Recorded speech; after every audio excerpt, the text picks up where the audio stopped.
The ever-growing list of stories dubbed Crime of the Century is usually crowned that title because of the abhorrent condition the murder victim or victims were found in.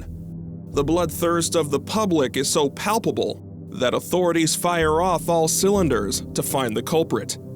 This was one of those cases. On February 1st, 1896, deep into the wilderness of Fort Thomas, Kentucky, a farmhand's discovery kicked off a malicious tale of deception and tragedy. The discovery beginning with a headless woman. 17-year-old farmhand Johnny Hewling was beginning the day like any other, working on the property of James Locke, when he laid his eyes on something truly disturbing. The murder scene told a horrendous story of a woman's final moments, something comparable to the crimes of Jack the Ripper from the previous decade. Lying in the wilderness was the brutalized and decapitated body of a young woman in her 20s. Although at the time, no one had any clue who this mystery victim was, her head was removed below the 5th vertebra, and obvious signs of restraint indicated that she'd been alive during the grisly act.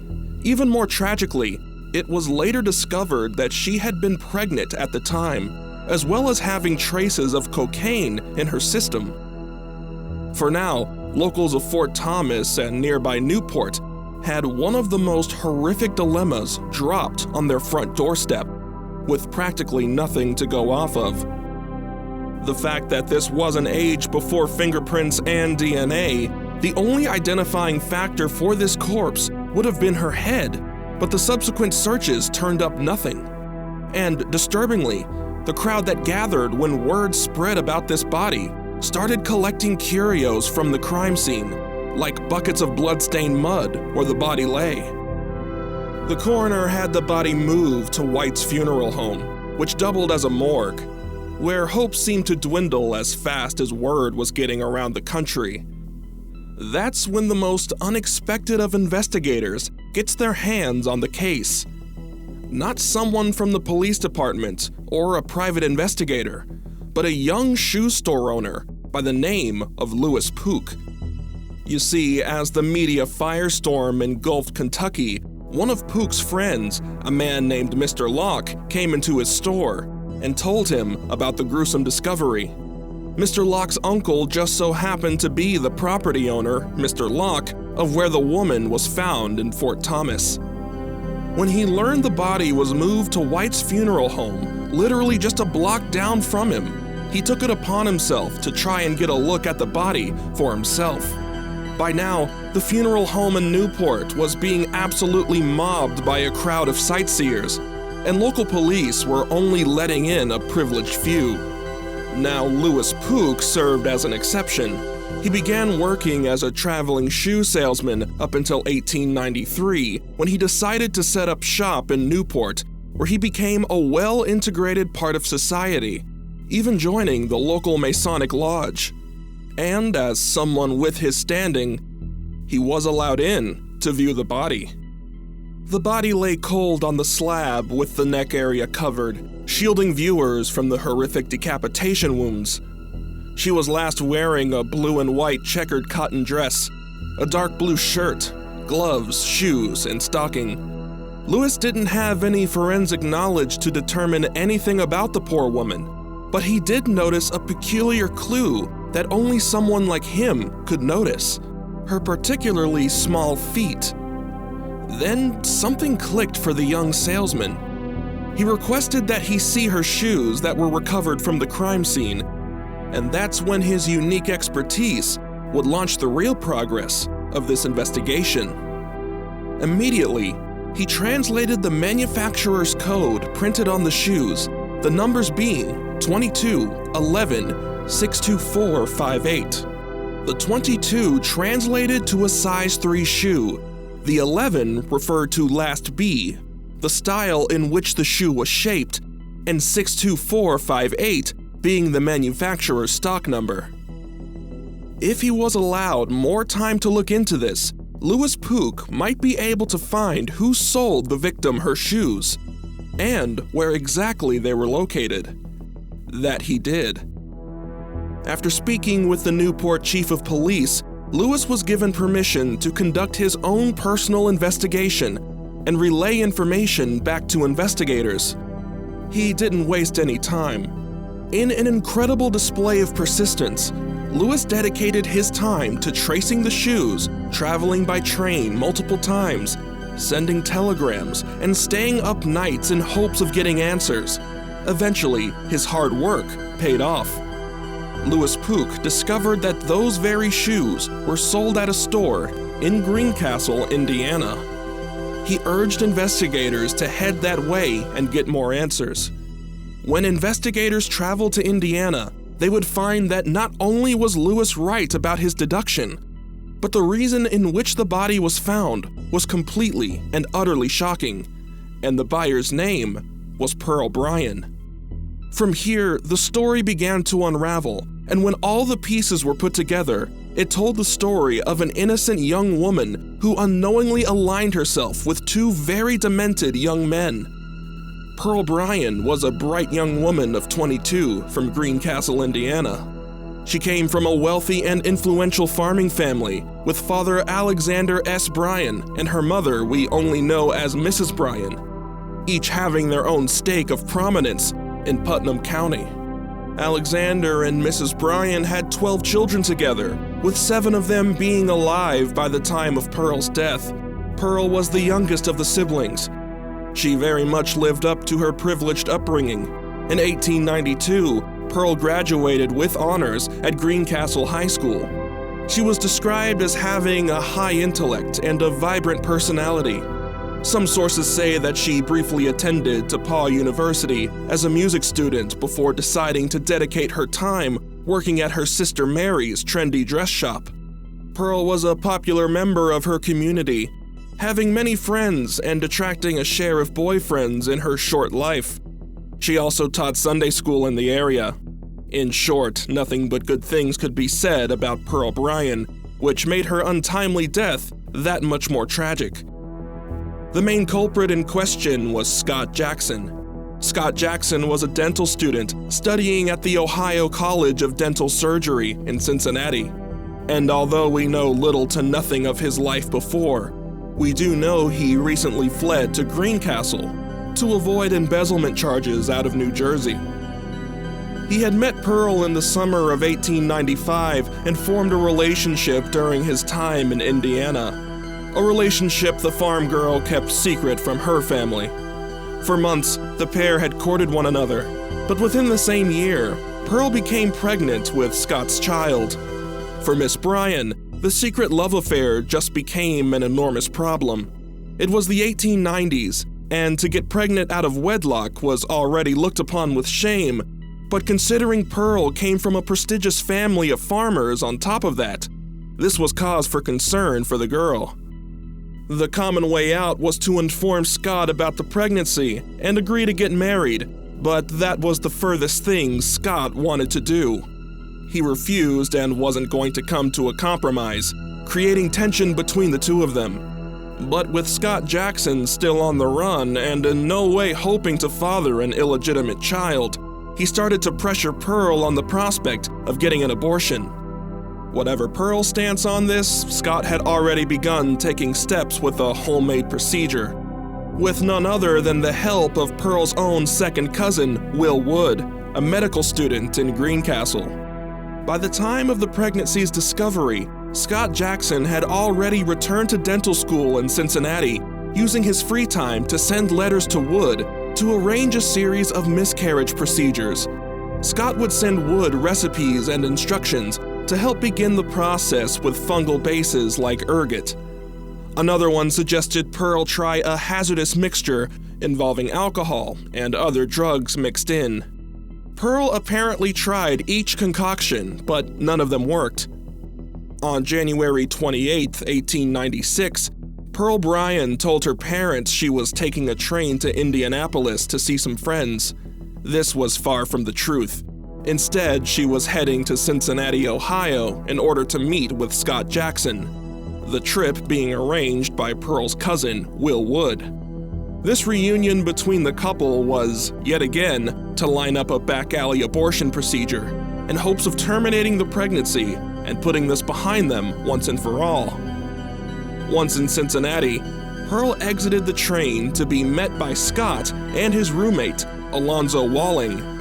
Alonzo was a 22-year-old man also attending the Ohio College of Dental Surgery and also hailing from Greencastle. What happened next mostly comes from witness accounts. Whilst the trio made their way to a street corner, bystanders made note that at some point an argument between Scott and Pearl broke out.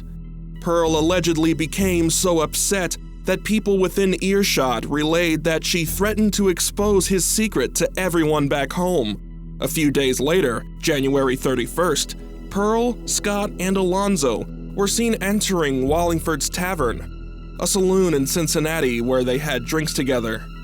Where things take a disturbing turn for the worst begins here, because according to a porter working in the tavern named Alan Johnson, he witnessed Scott Jackson spike Pearl's sarsaparilla with cocaine. After leaving the bar, the men hailed for a horse-drawn cab, helping Pearl inside, and requesting to take them across state lines, the bridge that led to Kentucky. Along the ride, the cab driver, George Jackson, later recalled hearing what sounded like pained moans coming from the back of his carriage. And even though suspicious, George Jackson continued his ride into Kentucky before being told to stop near Fort Thomas, James Locke's property. After which, Scott Jackson and Alonzo Walling pulled a clearly inebriated Pearl Bryan outside of the carriage and into the woods. Cabbie George Jackson was so spooked by what he saw that he turned the carriage around and fled. Sadly, this was the last time Pearl was ever seen alive. That next morning, the bloodied and decapitated Bryan would be found in those woods by farmhand Johnny Hewling. She was 5 months pregnant at the time of her death. Thanks to the quick thinking of shoe salesman Louis Pook, the police were able to paint a clear picture by questioning witnesses George Jackson and the bartender at Wallingford Saloon, as well as delivering the devastating news to Pearl's parents, revealing that their beloved daughter kept part of her life secret this entire time. Scott Jackson in particular was a regular at the Cincinnati Saloon, making it easier to find and identify him. He was arrested outside of his rooming house and detained in South Bend, Indiana, with Alonzo Walling being arrested just hours later. The physical evidence found didn't help their cases either. When Scott's locker was searched at the college, a pair of muddy trousers were tucked away that had traces of blood on them. The mud was consistent with the soil back at the murder scene. Over in the sewer at John and Richmond Streets was a blue and black jacket belonging to Alonzo. It contained bloodstains on the sleeves and one of Pearl's handkerchiefs. A damning clue indeed, but not as telling as a leather travel bag found in Jackson's possession during the arrest. Inside were traces of blood, as well as privet leaves, also present at the Woodland crime scene. It's believed that this travel bag is the one that carried her head. Once in custody, both men initially denied ever being involved with the murder, but it wouldn't be long before the blame game between Walling and Jackson began. Later, Scott admitted that he had intended to arrange an abortion procedure for Pearl Bryan, but that he had no intent to take her life. Per Scott's story, Alonzo Walling was there to carry out the procedure, using the cocaine as a sedative, and then begin the process. However, Scott says that the procedure failed, causing Alonzo to panic and then carry out the brutal decapitation without his knowledge. When questioned about whether or not it was his baby, Jackson provided a very unexpected, very disturbing answer instead. In his version of events, the entirety of Pearl Bryan's Cincinnati trip wasn't because he was trying to terminate his child, but Will Woods, Pearl's own second cousin. Indeed, the very man he'd been corresponding with, asking for potent recipes to induce miscarriage, was now being accused as the father himself. Scott explained that the entire ordeal was orchestrated by Will, and that he was doing him a favor by handling it for him. Wood himself was detained at the South Bend facility for his involvement, but the medical student denied any such relationship with his cousin.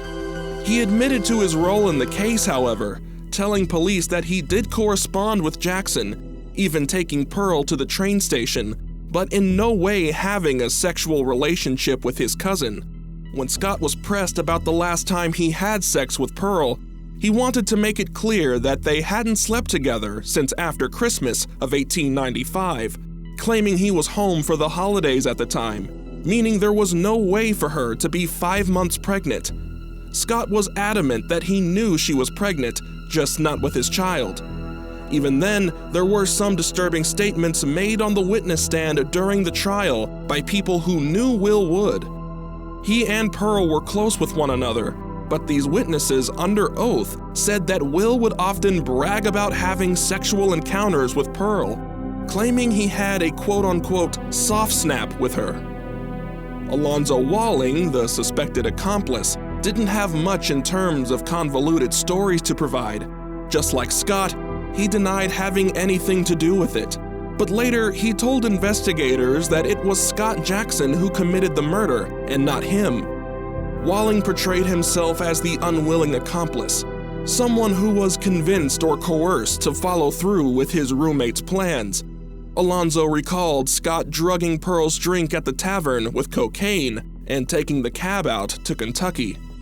But that's when the story diverges from Scott's version.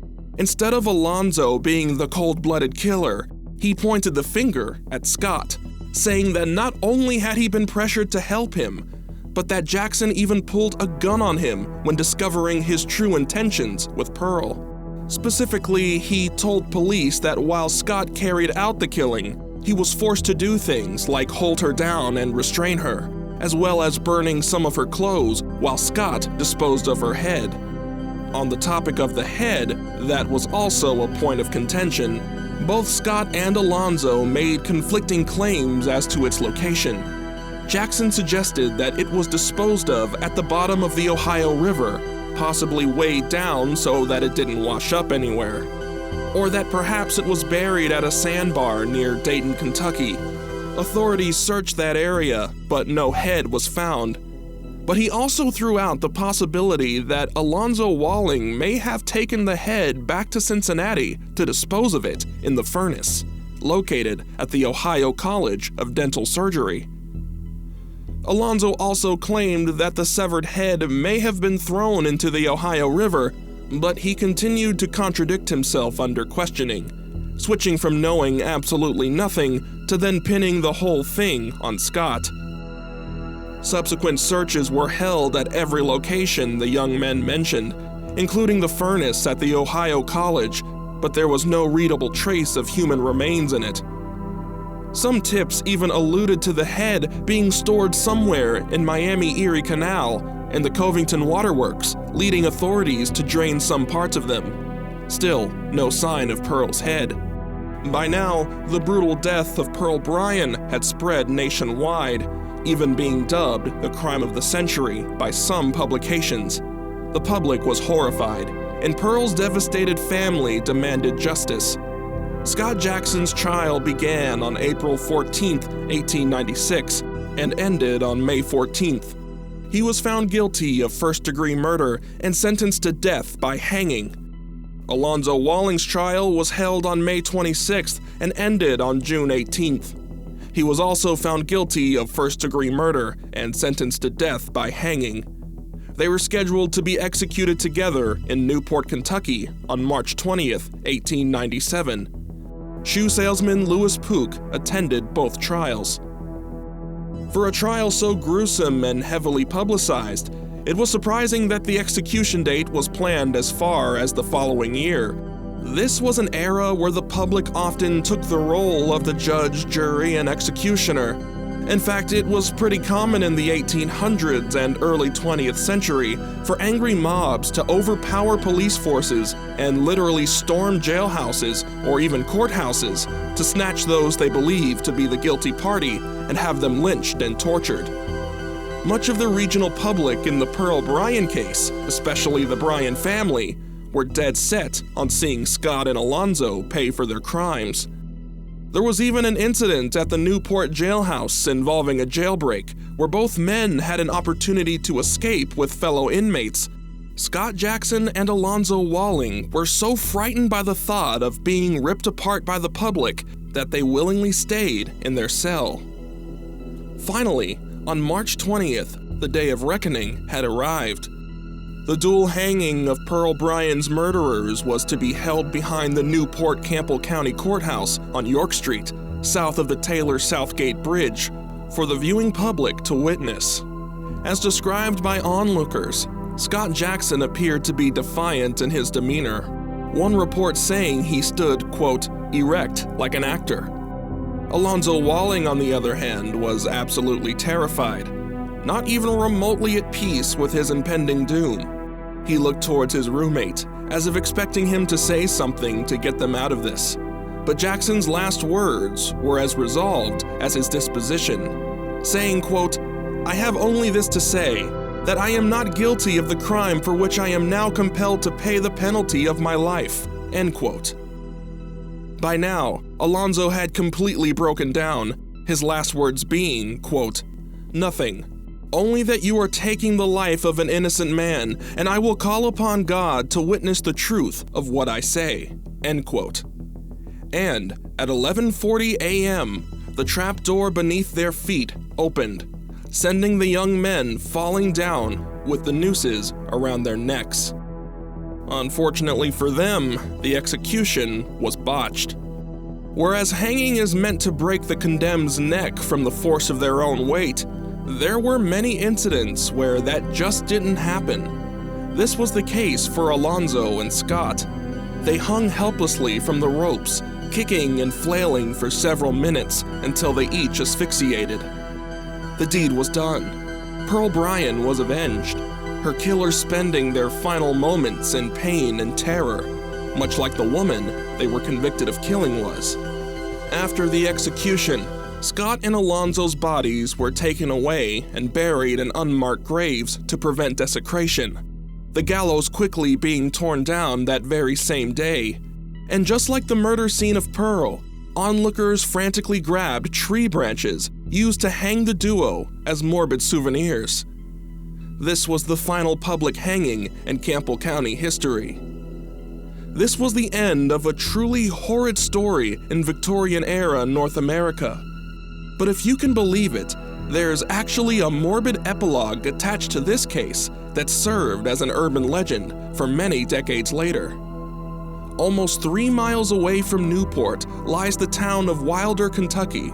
In that town, a slaughterhouse that was in operation during the time of the murder. An urban legend persists that Pearl Bryan's murderers may have transported her head to the basement well of the slaughterhouse, where blood is meant to be drained, and dropped it down there. An even more out-there claim says that Scott Jackson was a Satanist and used the head as a sacrifice of sorts. In truth, there's no factual connection that Scott or Alonzo would have had with the town of Wilder. But thanks to the satanic panic of the 1980s and 1990s, this bizarre origin story came about. The slaughterhouse was later torn down and replaced by Bobby Mackey's Music World, a nightclub and point of interest due to the very same well still residing in the basement of the building. Ever since the urban legend was conjured, people who have visited said basement have said it's become a hotbed for paranormal activity, one of them being that of Pearl's headless ghost roaming around the premises, crying and searching for her severed head. Others claim to have smelled blood emanating from the well, even though the slaughterhouse was demolished since the last century. And then there's the usual chill that many associate with paranormal entities. However, we think the most disturbing of these haunted rumors is the one that associates women who visit the basement suddenly suffering miscarriages if pregnant. Some kind of macabre connection to the fate of Pearl Bryan's unborn baby. In December 2024, Bobby Mackey's Music World was closed down and demolished, just like the slaughterhouse before it. Will another building take its place?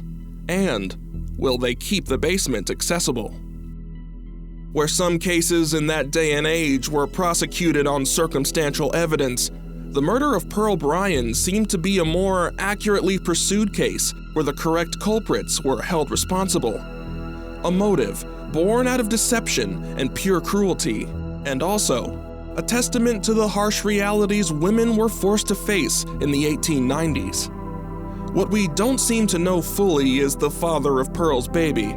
Scott Jackson definitely seems to be the answer to that question, but what about the claims made about Will Wood? Bryan was buried at Forest Hill Cemetery in her hometown of Greencastle. Initially, her father, Alexander, had her kept in an above-ground vault in case her head was ever recovered, but was later buried. The funeral commanded one of the biggest crowds in Greencastle history, with Pearl wearing her white high school graduation dress. Sadly, much like her murder scene, morbid fascination brought about souvenir hunters that chipped away at the poor girl's headstone over the years, the base of it being the last thing remaining of it until 1947. Her family decided to inter the marker into the grave with Pearl. Since 1896, no one has ever been able to recover Bryan's missing head. To this day, visitors interested in the case will sometimes locate Pearl's foundation stone and leave behind a penny. Always heads up.